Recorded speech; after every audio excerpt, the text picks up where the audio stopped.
ladies, it is Jess here, and it is Tuesday, and I'm filling in for Lauren. We have two topics this week, and our first topic is how to know if you are gay, and the second one is how to combat peer pressure. And for the first topic, how to know if you are gay, there's not a checklist. There's no right or wrong, there's no take a left here and pass go, there's none of that. Really, only you can figure it out, and it's probably going to take some time. Some questions you can consider are, who do you picture yourself with in your future? What gender are they? What genders are they? What bodies do you find attractive? When you walk down the street, who are you admiring? Who are you paying attention to? What gender are they? What genders are they? In your friend group, who wouldn't you mind fooling around with? I actually did this myself. There are some people in my friend group who I would not touch with a 10-foot pole romantically. I would not touch them. No. There's no way in hell to the no, absolutely not. But there are some people in my friend group who, if the opportunity presented itself, I don't know that I would say no. So, what genders are these people? That's another question you can consider. And by no means are these the only things you can consider or should you consider. It's going to take time and it's going to take experiences, so put yourself out there, and that's how you're really gonna figure it out. There's no time scale though. Some people know very early, some people know very late.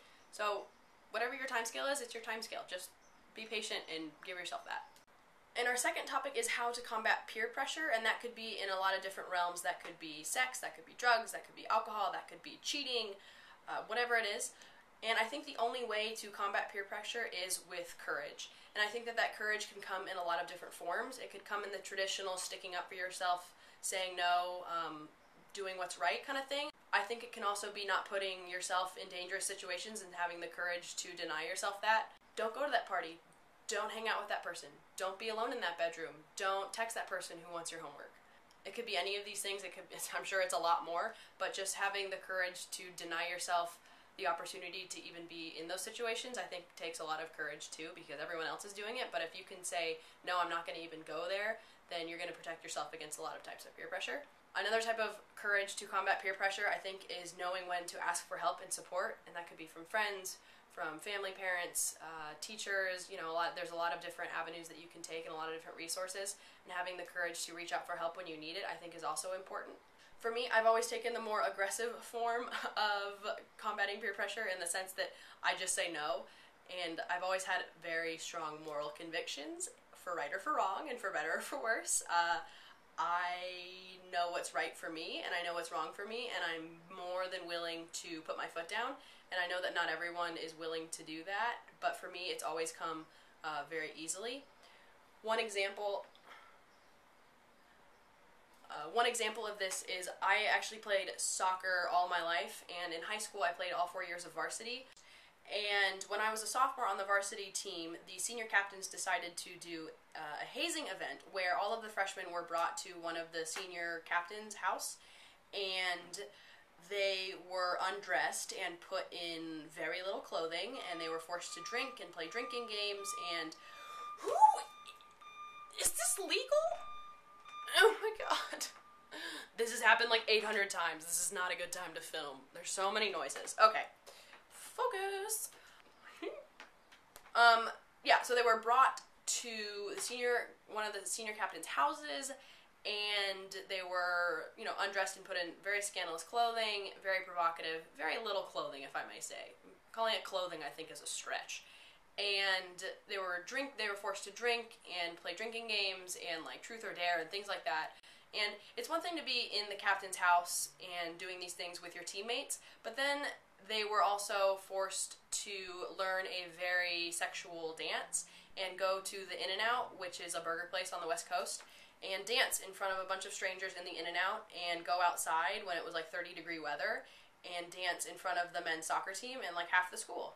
And I was actually supposed to be a part of this because technically I hadn't been hazed before because I came in partway through the season freshman year, and so I missed this hazing event. So technically I was supposed to be a part of this provocatively dressed, dancing, drunk group.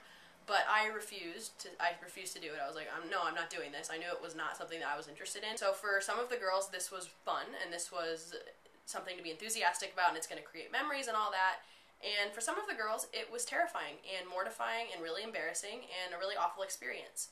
And so before we left to go to the In-N-Out, I went into the room, the room where all the girls were getting undressed, and I said, if anyone wants to, you know, not go to the In-N-Out, I get it, and I'll drive you home right now. And I took 3 or 4 girls home. And the next day I was confronted by my captains, and they were very angry, and, you ruined that, and I literally gave none of the fucks. I didn't care at all, and they threatened me and all this stuff, and I just said, if you threaten me one more time, or you bring this up with me again, or you do anything to me, I will tell the coach, because I had very little loyalty to them or to the team, and I didn't care if we wouldn't play as well. I didn't give a damn about any of that. I was too angry. So I normally take the route of more aggressive, abrupt, this is me, this is what I want, this is not what I want, this is against my morals, I'm not doing this. But I also recognize that there's a lot of other ways to combat peer pressure that don't involve being so upfront, and I think that, you know, getting help and asking for support and not putting yourself in dangerous situations is another way of doing that. So that's it for me this week, guys. If you have finals, good luck. I'm watching Game of Thrones and not studying, which I think is a pretty good decision. And if you don't have finals,